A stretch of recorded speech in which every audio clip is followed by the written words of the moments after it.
Nananatiling maliwalas ang panahon sa malaking bahagi ng bansa. Kung magpapatuloy ba yan hanggang sa paggunita ng undas, alamin natin kay Pag-asa Weather Specialist Benny Estereja. Magandang araw. Para sa lagay ng ating panahon, meron tayong mga paulan sa ilang bahagi ng bansa tulad po ng low pressure area at ng shear line. Ang low pressure area ay huling namataan kaninang alas 10 ng umaga, 335 kilometers east-northeast ng Virac, Catanduanes.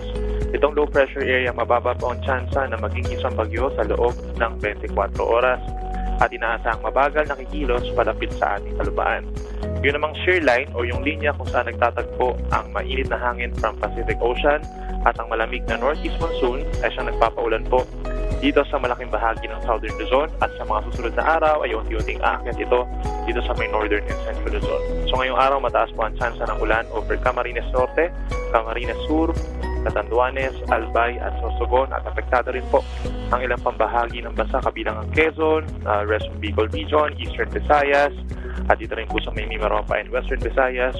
Mag-ingat sa mga posibleng pagbaha at pagbubo ng lupa. By tomorrow, asahan ng pinakamalalakas na ulan over mainland Cagayan, Isabela, Aurora, Quezon at Camarines Norte dahil po sa pinagsamang epekto ng low pressure area plus the shear line. So mag-ingat pa rin sa mga baha at landslides at lagi mag-antabay sa ipapalabas na advisories for even rainfall warnings po ng Pag-asa.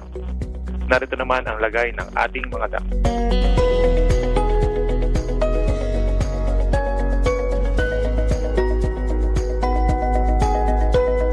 Yan muna ang latest mula dito sa Weather Forecasting Center ng Pag-asa. Ako muli si Benison Estareja. Magandang araw po. Maraming salamat Pag-asa Weather Specialist Benny Estereja. At paalala muli sa ating mga kababayan para maging ligtas sa lahat ng pagkakataon mula sa epekto ng pabago-bagong panahon. Ugaliing tumutok dito lang sa PTV Info Weather.